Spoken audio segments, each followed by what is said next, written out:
வணக்கம் நண்பர்களே, நான் இப்போ ரீசெண்டாக வந்து MBA 20 அதாவது business central developer associate exam clear பண்ணேன். ஸோ அது என்னென்ன ப்ராசஸ், நீங்கள் எப்படி ரெடி ஆகணும், என்னென்ன ஸ்டடி மெட்டீரியல்ஸ் நீங்கள் கண்டிப்பாக படிக்கணும், என்னென்ன செக்ஷன்லாம் நீங்கள் கண்டிப்பாக ஒரு தடவையாவது அந்த மைக்ரோசாஃப்ட் லேர்னில் வந்து கோத்ரூ பண்ணியிருக்கணும் அப்படிங்கிறத பற்றி தான் நான் இப்போ டிஸ்கஸ் பண்ண போகிறேன். ஸோ இதில் நான் என்னெல்லாம் சொல்வேன் அப்படின்னா, எவ்வளோ மணி நேரம் உங்களுக்கு டைம் அலோகேட் பண்ணுறாங்க, எவ்வளோ கொஸ்டின்ஸ் எனக்கு வந்தது, அதில் எவ்வளோ கொஸ்டின்ஸ் கேஸ் ஸ்டடி, எவ்வளோ டைரக்ட் கொஸ்டின்ஸ், எந்த மாதிரி நீங்கள் அந்த கேஸ் ஸ்டடீஸை வந்து நீங்கள் ஃபேஸ் பண்ணும் அப்படிங்கிறத பற்றியும் நான் இதில் டிஸ்கஸ் பண்ணேன். ஸோ ஃபஸ்ட்டு வந்து நம்ம exam format and question types வந்து பார்க்கலாம். ஃபஸ்ட்டு எக்ஸாம் ஃபார்மேட் வந்து என்ன மாதிரி இருக்குது அப்படின்னு பார்த்தீங்கன்னா, எனக்கு 45 கொஸ்டின்ஸ் கேட்டாங்க. சரிங்களா, உங்களுக்கு எவ்வளோ கேட்பாங்கன்னு எனக்கு தெரியாது, பட் எனக்கு வந்து 45 கொஸ்டின்ஸ் இருந்தது, டோட்டல் கொஸ்டின்ஸ். ஓகேங்களா, அந்த டோட்டல் 45 கொஸ்டின்ஸில் 32 கொஸ்டின்ஸ் வந்து டைரக்ட் கொஸ்டின்ஸ். டைரக்ட் கொஸ்டின்ஸில் எந்த மாதிரிலாம் கேட்பாங்க அப்படின்னு பார்த்தீங்கன்னா, ஆக்டிவ் ஸ்க்ரீன் லைக் வந்து ட்ராக் அண்ட் ட்ராப்பு, இது வந்து எந்த மாதிரியான சீக்வன்ஸில் நீங்கள் பண்ணணும், ஓகே, அந்த மாதிரி ட்ராக் அண்ட் ட்ராப்பில் கேட்பாங்க. அதுக்கப்புறம் வந்து எஸ்ஆர் நோ கொஸ்டின்ஸ் இருக்கும். ஓகே, எஸ்ஆர் நோ, அதிலே வந்து ஒரு 4 சாய்ஸ், ஒரு கோட் மாதிரி கொடுத்துருந்தாங்க, ஒரு கோட் பிளாக்ஸ் மாதிரி கொடுத்துட்டு இந்த கோட் பிளாக்கை இப்படி மாற்றணுமா, இப்படி மாற்றினா இது கரெக்டாக ஒர்க் ஆகுமா, இல்லை இந்த கோட் பிளாக்கை இந்த மாதிரி மாற்றணுமா. லைக் ஃபார் எக்ஸாம்பிள் 13th லைனை வந்து இப்படி சேஞ்ச் பண்ணால் எரர் வந்து கிளியர் ஆயிருமா, 15th லைனை சேஞ்ச் பண்ணால் எரர் வருமா. ஸோ இந்த மாதிரி ட்ராக் அண்ட் ட்ராப் கொஸ்டின்ஸ் வந்து இருந்துச்சு. அதுக்கப்புறம் வந்து மல்டிபிள் சாய்ஸஸ், லைக் மல்டிபிள் சாய்ஸ்னால் என்ன, 2 இல்லாட்டினா 3 சாய்ஸ் வந்து நீங்கள் கொஸ்டின்ஸ்க்கு ஆன்சர் பண்ணுற மாதிரியும் இருந்தது. அதுக்கப்புறம் சிங்கிள் சாய்ஸ் கொஸ்டின், ஒரே ஒரு சாய்ஸ், லைக் வந்து 4 ஆப்ஷன்ஸ் கொடுத்து அதில் வந்து சிங்கிள் சாய்ஸ், இல்லை 5 ஆப்ஷன் கொடுத்து அதில் சிங்கிள் சாய்ஸ் கொஸ்டின்ஸ் இருக்கிற மாதிரி இருந்தது. இது போக வந்து ஓகே, ஸோ இந்த மாதிரி தான் ட்ராக் அண்ட் ட்ராப்பு. ட்ராப் டவுனில் வந்து செலக்ட் பண்ணுற மாதிரி, ஒரு கோட் பிளாக்ல ஒரு பர்டிகுலர் ட்ராப் டவுன்ஸ் மட்டும், ஒரு பர்டிகுலர் ஏரியா மட்டும் அவங்க ஃபில் இன் தி பிளாங்க்ஸ் மாதிரி விட்டு அதில் ட்ராப் டவுன் மாதிரி கொடுத்துருந்தாங்க. ஸோ 45 கொஸ்டின்ஸுங்க, டோட்டல் 45 கொஸ்டின்ஸ். அதில் வந்து 32 direct questions. Okay, so direct கொஸ்டினா என்ன, உங்களுக்கு அதிலே வந்து அந்த கொஸ்டின் கேட்டு அதுக்கு டைரெக்டாக நீங்கள் ஆன்சர்ஸ் எழுதுகிற மாதிரி இருக்கும். இது வந்து ஒரு டைப் ஆஃப் இதுங்க. ஸோ நெக்ஸ்ட்டு வந்து 33 கொஸ்டின்ஸ், அதாவது 33லேருந்து 35 கொஸ்டின்ஸ் வரைக்கும் ஹாட்ஸ்பாட்டில் என்ன பண்ணுவாங்க அப்படின்னு பார்த்தீங்கன்னா, ஒரு சினாரியோ கொடுத்துருப்பாங்க, அந்த ஒரு சினாரியோ பேஸ் பண்ணி உங்களுக்கு 3 கொஸ்டின் வரும். ஓகேங்களா, இது எஸ்ஆர் நோ, ஏதாவது ஒரு ஆப்ஷன் தான் நீங்கள் செலக்ட் பண்ண முடியும். ஸோ ஹாட்ஸ்பாட்டில் 3 கொஸ்டின்ஸ் இருந்தது, yes or no. Okay, so next வந்து 36லேருந்து 45 கொஸ்டின்ஸ் வரைக்கும் கேஸ் ஸ்டடியாக இருந்தது. சரிங்களா, ஸோ 36லேருந்து 45 கொஸ்டின்ஸ், ஒரு கேஸ் ஸ்டடி கொடுத்துருவாங்க, ஒரு பிக் கேஸ் ஸ்டடியாக இருக்கும். லைக் வந்து ஒரு கம்பெனியை ரிலேட் பண்ணி இந்த கம்பெனிக்கு இந்த ரெக்குவயர்மெண்ட்ஸ்லாம் தேவைப்படுது. ஸோ ஐடி டிபார்ட்மெண்ட்லேருந்து என்னென்ன எக்ஸ்பெக்ட் பண்ணுறாங்க, அதில் இவ்வளோ டிபார்ட்மெண்ட்ஸ் இருக்குது, like accounting, quality control. So அந்த மாதிரி ஒரு டிபார்ட்மெண்ட்ஸ் கொடுத்துட்டு இந்த டிபார்ட்மெண்ட்ஸ்க்கு இந்த ரெக்குவயர்மெண்ட்ஸ் இருக்குது. ஸோ அந்த ரெக்குவயர்மெண்ட்லாம் நீங்கள் ஃபஸ்ட்டு படிச்சுட்டு அதை பேஸ் பண்ணி நீங்கள் மீதி இருக்கிற 10 கொஸ்டின்ஸ் வந்து நீங்கள் ஆன்சர் பண்ணணும். இந்த மாதிரி கொஸ்டின்ஸ் வந்தது. இதில் ஸ்பெசிஃபிக்காக நீங்கள் பார்க்க வேண்டியது என்ன அப்படின்னு பார்த்தீங்கன்னா, டேரக்ட் கொஸ்டின்ஸ் பொறுத்த வரைக்கும் ஒன்றும் பிரச்சனை இல்லைங்க, நீங்கள் வந்து ரிவ்யூ லேட்டர் கொடுத்துக்கலாம். டேரக்ட் கொஸ்டினில் நான் சொல்கிறது அது ஃபஸ்ட்டு 32 கொஸ்டின்ஸ் நீங்கள் ரிவ்யூ லேட்டர் அப்படின்னு சொல்லி கொடுத்துட்டு நீங்கள் திருப்பி வந்து செக் பண்ணியிருந்துக்கலாம். பட் ஹாட்ஸ்பாட்டில் நீங்கள் ரிவ்யூ பண்ண முடியாது. நீங்கள் ஒன்ஸ் அந்த சினாரியோ படிச்சுட்டு அந்த 3 கொஸ்டினும் நீங்கள் கண்டினியூஸாக ஆன்சர் பண்ணியிருக்கணும். ஓகேங்களா, லாஸ்ட்டு வந்து 10 கொஸ்டின்ஸ் இருக்கு இல்லையா, கேஸ் ஸ்டடி. ஸோ ஒன்று மேபி நீங்கள் வந்து ட்ரை பண்ணும்போது உங்களுக்கு ஃபஸ்ட்டு 10 கொஸ்டின்ஸ் கேஸ் ஸ்டடியாக வந்துடலாம். ஓகேங்களா, 10லேருந்து 13 கொஸ்டின்ஸ் வரைக்கும் கேஸ் ஸ்டடி வருது. ஸோ இதுக்கு முன்னாடி அட்டன் பண்ணுறவங்கள வச்சு நான் சொல்கிறேன், 10லேருந்து 13 கொஸ்டின்ஸ் வரைக்கும் கேஸ் ஸ்டடி வருது. ஸோ மேபி உங்களுக்கு ஃபஸ்ட்டு 13 கொஸ்டின் கேஸ் ஸ்டடியாக வந்துட்டு அதுக்கப்புறமா நார்மல் கொஸ்டின்ஸ் வரலாம், இல்லை ஃபஸ்ட்டு நார்மல் கொஸ்டின்ஸ் வந்துட்டு கேஸ் ஸ்டடிஸ் வரலாம். ஸோ எதுக்குமே நீங்கள் ரெடியாக இருந்துக்கோங்க. ஸோ இதில் ரெண்டுலேயுமே இதில் நீங்கள் என்ன பார்க்கணும் அப்படின்னு பார்த்தீங்கன்னா, இந்த ஃபஸ்ட்டு 35 கொஸ்டின்ஸ் இருக்கு இல்லையா, இந்த செக்ஷன் வந்து ஒரு செக்ஷனாக எடுத்து இதை நீங்கள் கம்ப்ளீட் பண்ணி நீங்கள் ரிவ்யூ பண்ணணும் அப்படின்னாலுமே நீங்கள் ஃபுல்லாக ரிவ்யூ பண்ணிட்டு தான் அடுத்த கேஸ் ஸ்டடிக்கு போக முடியும். கேஸ் ஸ்டடிக்கு போயிட்டு நீங்கள் திருப்பி ரிவ்யூ பண்ணுறதுக்கு வர முடியாது. ஓகேயா, சப்போஸ் கேஸ் ஸ்டடி உங்களுக்கு ஃபஸ்ட்டு கேட்டிருந்தாங்கன்னா ஃபஸ்ட்டு கேஸ் ஸ்டடியெல்லாம் கம்ப்ளீட் பண்ணி அந்த செக்ஷன் முடிஞ்சிருச்சுன்னா அவ்வளோதான், அதுக்கப்புறம் நீங்கள் ரிவ்யூ பண்ணுறதுக்கு திருப்பி வர முடியாது. ஸோ எழுதும்போது மீன்ஸ் நீங்கள் அட்டன் பண்ணும்போது ரொம்ப கேர்ஃபுல்லாக அட்டன் பண்ணுங்கள். ஃபஸ்ட்டு கேஸ் ஸ்டடி வந்துருச்சு அப்படின்னா அந்த கேஸ் ஸ்டடிக்கே ஒரு 40 மினிட்ஸ் நீங்கள் ஸ்பெண்ட் பண்ணுறதுல ஒரு இதுவும் கிடையாது. பிகாஸ் நீங்கள் ஃபுல் கேஸ் ஸ்டடி படிக்கணும். அண்ட் கொஸ்டின்ஸ் நீங்கள் பார்க்கும்போது அந்த கேஸ் ஸ்டடி நீங்கள் அப்பப்போ ரெஃபர் பண்ணிக்கலாம். ஸோ கொஸ்டின்ஸ் வந்து எந்த மாதிரி வருதுன்னா, ஒரு கோட் பிளாக்ல ஏதாவது ஒரு ஒரு ஒரு ப்ராப்பர்ட்டிஸ் மிஸ் பண்ணிவிட்டு இந்த இடத்துல நீங்கள் என்ன ப்ராப்பர்ட்டி சூஸ் பண்ணுவீங்க அப்படிங்கிற மாதிரி கேட்குறாங்க. ஃபார் எக்ஸாம்பிள் இப்போ பேஜ் ஏபிஐன்னு வச்சுக்கோங்களேன். பேஜ் ஏபிஐயோட ஃபுல் கோடு கொடுத்துருவாங்க. ஃபுல் கோட்னா கம்ப்ளீட்டாக கொடுக்காம ஒரு 2-3 ப்ராப்பர்ட்டிஸ் விட்டுருவாங்க. லைக் இந்த இடத்துல வந்துட்டு நீங்கள் பேஜ் டைப் வந்து என்னவா சூஸ் பண்ணுவீங்க, டேட்டா இன்னொரு ப்ராப்பர்ட்டி, இந்த ப்ராப்பர்ட்டி நீங்கள் என்னவா சூஸ் பண்ணுவீங்க, அந்த மாதிரி உங்களுக்கு ஒரு கொஸ்டின்ஸ் வருது. கேஸ் ஸ்டடியில் நான் சொல்கிறேன். ஸோ இதுதான் ஃபஸ்ட்டு. உங்களோட டைம் மேனேஜ்மெண்ட் ரொம்ப ரொம்ப முக்கியம். 45 கொஸ்டின்ஸ் உங்களுக்கு 1 hour 45 minutesன்னு நினைக்கிறேன். 1 hour 45 minutes தான் உங்களுக்கு டைமே அலோகேட் பண்ணுறாங்க. ஸோ அதுக்குள்ளே நீங்கள் கம்ப்ளீட் பண்ணும். 1.5 hours 1 hour 45 minutes depend on total number of questions நீங்கள் எவ்வளோ உங்களுக்கு வருதோ அதுக்கு தகுந்த மாதிரி இது சேஞ்ச் ஆகும். சரிங்களா? இது வந்து ஃபஸ்ட்டு திங். கொஸ்டினோட பேட்டர்ன் அண்ட் எக்ஸாம் ஃபார்மேட் எப்படி இருக்குங்கிறத நான் உங்களுக்கு சொல்லிட்டேன்.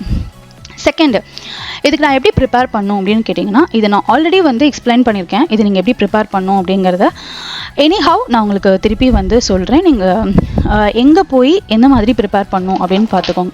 ஃபர்ஸ்ட் திங் நீங்கள் பார்க்க வேண்டியது என்ன அப்படின்னு பார்த்தீங்கன்னா, உங்களுக்கு ஸ்டடி கைடு, அதாவது எல்லா எக்ஸாமுக்குமே மைக்ரோசாஃப்ட்லேருந்து ஸ்டடி கைடுன்னு ஒன்று ரிலீஸ் பண்ணுவாங்க. சரிங்களா? ஸோ அதை வந்து ஃபஸ்ட்டு பாருங்கள். மைக்ரோசாஃப்ட்லேருந்து ஸ்டடி கைடு அப்படின்னு ஒன்று ரிலீஸ் பண்ணுவாங்க. ஸோ இந்த ஸ்டடி கைடில் போய் பார்த்தீங்க அப்படின்னா இதில் கம்ப்ளீட்டாக எல்லாமே இருக்கும். லைக் வந்து என்னென்ன லாங்குவேஜஸில் இந்த எக்ஸாம் வந்து ஸ்கெடியூல் பண்ண முடியும், என்னென்ன பண்ணணும், என்னென்ன ஸ்கில்ஸ் மெஷர் பண்ணுறாங்க. ஸோ இதுதான் இந்த ஓவரால் ஸ்கில் மெஷர் பண்ணுறாங்கன்னு சொன்னேன் இல்லையா? ஸோ இந்த ஸ்கில் தான் அங்கே ஓவரால் மெஷர் பண்ணுவாங்க. ஆல்ரெடி இதை எப்படி நீங்கள் ப்ரிப்பேர் பண்ணணும் அப்படிங்கிறத வந்து நான் ஆல்ரெடி ஒரு எக்ஸலில் க்ரியேட் பண்ணி நான் வந்து இப்போ ஒரு வீடியோவாக பப்ளிஷ் பண்ணியிருக்கேன். நீங்கள் போய் பாருங்கள். அது வந்து இங்கிலீஷில் இருக்கும். ஸோ உங்களுக்கு இந்த எக்ஸல் ஷீட் வேணும்னாலும் நீங்கள் வந்து கமெண்ட்டில் பின் பண்ணுங்கள். நான் உங்களுக்கு சொல்கிறேன் எங்கே போய் நீங்கள் வாங்கணும் அப்படின்னு சொல்லிட்டு. ஸோ இது வந்து ஸ்கில்ஸ், என்னென்ன ஸ்கில்ஸ்லாம் நீங்கள் ரெடியாக இருந்திருக்கணும். லைக் வந்து ஒரு பிஸ்னஸ் சென்டரில் வந்து உங்களால் டிஸ்கிரைப் பண்ண தெரிஞ்சிருக்கணும். Install and deploy business centre.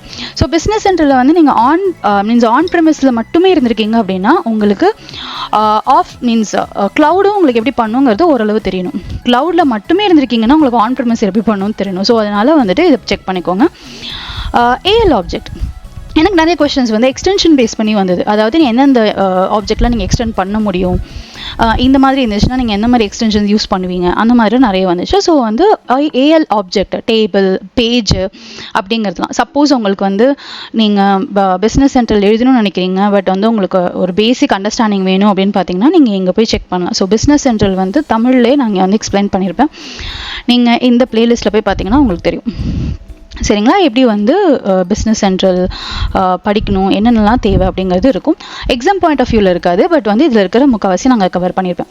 And work with development tools, நீங்கள் வந்து உங்களோட VS code, app source, add on ஆப்னா என்ன, கனெக்ட் ஆப்னா என்ன, காப் லைக் கோட் காப், அதெல்லாம் நம்ம எதுக்கு யூஸ் பண்ணுவோம் அப்படிங்கிறது எல்லாமே இதில் இருக்கும். அண்ட் பிஸ்னஸ் சென்டரில் ஃபைனலாக நீங்கள் எப்படி இன்டெகிரேட் பண்ணுவீங்க, like rest API, XML means XML போர்ட்டலில் ரெஸ்ட் ஏபிஐ, சோப் அந்த மாதிரி யூஸ் பண்ணி நீங்கள் இன்டெகிரேட் பண்ணுவீங்க இல்லையா? அது மாதிரி இந்த டீட்டெயில் இன்ஃபர்மேஷன் இதில் இருக்கும்.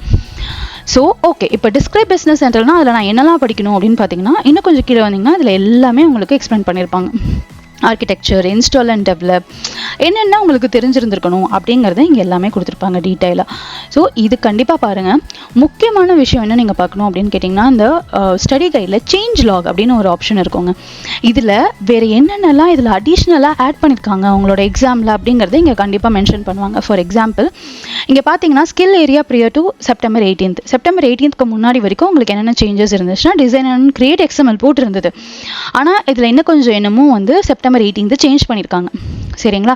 அதே மாதிரி ஒர்க் வித் என்டர்டைன்மெண்ட் ஆப்ஜெக்ட்னு சொல்லிட்டு செப்டம்பர் 18th முன்னாடி வரைக்கும் இருந்திருக்கு. பட் இப்போது அதுக்கப்புறம் இங்கே சேஞ்ச் பண்ணியிருக்காங்க, create entertainment and permission set ஆப்ஜெக்ட்ஸ்னு கிரியேட் பண்ணியிருக்காங்க. ஸோ இந்த மாதிரி மைனர் சேஞ்சஸ்லாம் இருக்குது அப்படிங்கிறது உங்களுக்கு தெரியணும். அப்போ தான் நீங்கள் அதுக்கும் ரெடியாகி படிச்சுக்குவீங்க. ஸோ இதை ஃபஸ்ட்டு பார்த்துருங்க. அதுக்கப்புறம் உங்களோட ஃபர்ஸ்ட் நீங்கள் ரெஃபர் பண்ணக்கூடியது என்னவாக இருக்கணும் அப்படின்னு கேட்டிங்கன்னா, மைக்ரோசாஃப்ட் லேர்னோட இந்த பர்டிகுலர் லிங்க் நான் ஷேர் பண்ணுறேன்.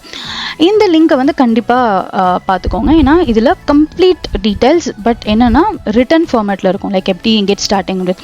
ஸோ இப்போது இந்த ஸ்கில்லுக்கு தகுந்த மாதிரி, ஃபார் எக்ஸாம்பிள் இங்கே வந்து ஸ்கில் என்னெல்லாம் மெஷர் பண்ணுறான்னு போட்டிருக்காங்கல்ல.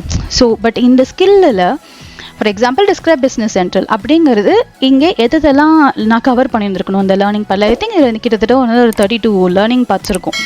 இதில் நான் என்னெல்லாம் கவர் பண்ணும் அப்படின்னு உங்களுக்கு தெரியணும்னா தான் நான் இதில் வந்து மென்ஷன் பண்ணியிருக்கேன். ஸோ வந்துட்டு ஒரு develop first one develop using AL அப்படின்னா நீங்கள் என்னெல்லாம் படிச்சிருந்துருக்கணும், என்னென்ன லிங்க்லாம் இருக்குது, இங்கே அந்த லிங்க்கோட நான் மென்ஷன் பண்ணியிருப்பேன்.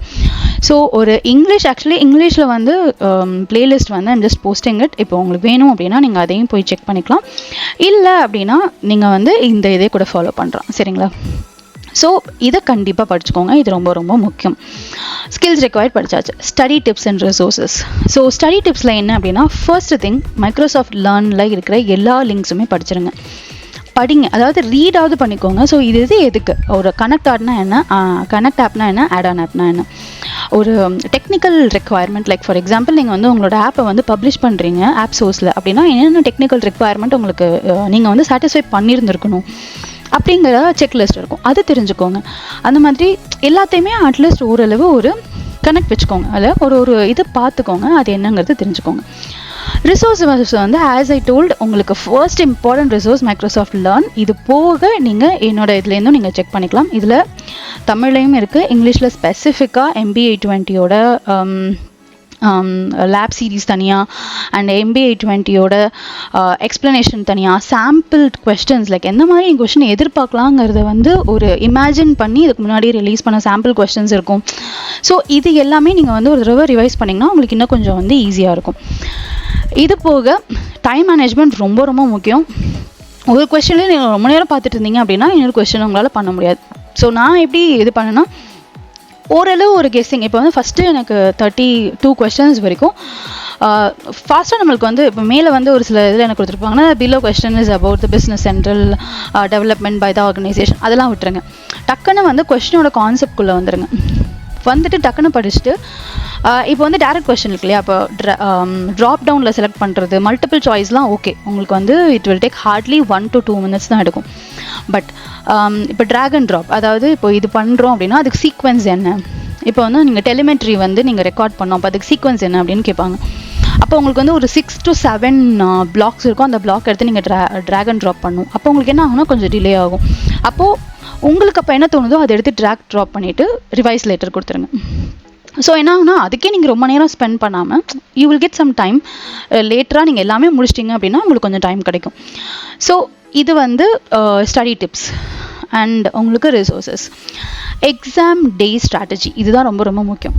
இப்போது நீங்கள் இன்றைக்கி வந்து ஸ்டார்ட் பண்ணியிருக்கீங்கன்னு வச்சுக்கோங்களேன் எக்ஸாம் படிக்கிறதுக்கு, கண்டிப்பாக இட் வில் ஹார்ட்லி டேக், நீங்கள் ஒரு நாளைக்கு 1 hour ஸ்பெண்ட் பண்ணிங்கனாலுமே it will hardly take 1 month.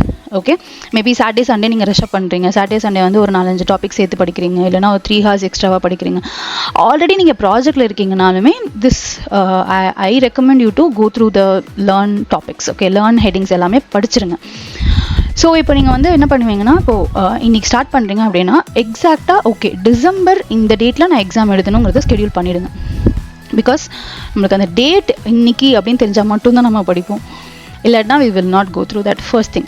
Second, suppose அது நியரஸ்ட்டாக போக போக உங்களுக்கு வேணும் அப்படின்னா நீங்கள் வந்து ரீஸ்கெடியூல் பண்ணிக்கலாம். லேட்டர் இல்லாட்டா ப்ரியர் நீங்கள் வந்து ரீஸ்கெடியூல் பண்ணிக்கலாம் பிஃபோர் 24 hours. ஸோ நான் வந்து நாளைக்கு ஈவினிங் 5 o'clock வந்து எக்ஸாம் ஸ்கெடியூல் பண்ணியிருக்கேன் அப்படின்னா இன்றைக்கி நான் 5 o'clock நான் வந்து ரீஸ்கெடியூல் பண்ணலாம். 24 hours முன்னாடி நீங்கள் ரீஸ்கெடியூல் பண்ணலாம். இது ஃபர்ஸ்ட் திங். செகண்ட், ஓகே நீங்கள் வந்து மார்னிங் ஒரு 10 o'clock வந்து எக்ஸாம் ஸ்கெடியூல் பண்ணியிருக்கீங்கன்னு வச்சுக்கோங்க. ஸோ 1 hour 45 minutes எக்ஸாம் போகுதுன்னே வச்சுப்போம், சரியா? ஸோ 10 to 11:45 அப்படின்னு ஃபிக்ஸ் பண்ணாதீங்க. நீங்கள் வந்து 9:30க்கே லாகின் பண்ணால் நல்லது. ஓகே, ஸோ 9:30க்கு உங்களால் செக்இன் பண்ண முடியும். செக்இன் பண்ணி அதில் நிறைய ப்ராசஸ் இருக்குது. லைக் நீங்கள் தாங்கிறத ஐடென்டிஃபை பண்ணணும், உங்களோட ஐடி ப்ரூஃப் காமிக்கணும், you have to provide your ID proof, உங்களோட சிஸ்டம், உங்களோட ஸ்பேஸ், நீங்கள் எங்கே உட்காந்து எழுதுறீங்களோ அந்த இடத்துல ஃபுல்லாக வந்து உங்களுக்கு ஃப்ரண்ட், பேக், லெஃப்ட், ரைட் எல்லாமே ஸ்கேன் பண்ணி ஃபோட்டோ எடுத்து அனுப்பணும். அது வந்து இன்னொரு டைம் வந்து அவங்க வந்து செக் பண்ணுவாங்க. உங்கள் சரௌண்டிங் ஸ்பேஸில் வந்துட்டு எந்த ஒரு பேப்பர், நோட் புக்ஸ், பென் எதுவுமே இல்லாமல் பார்த்துக்கோங்க. மொபைல்ஸ் இருக்கக்கூடாது, எந்த ஒரு எலக்ட்ரானிக் கேட்ஜெட்ஸ் இருக்கக்கூடாது. இது எல்லாமே செக் பண்ணிக்கோங்க. அதுக்கப்புறம் எஸ், உங்களோட எக்ஸாம் லாகின் பண்ணிடுவீங்க. 1/2 hour முன்னாடி பண்ணுங்கள். சம்டைம்ஸ் டிராஃபிக் ஜாஸ்தியாக இருந்தால் க்யூவில் நிற்பீங்க.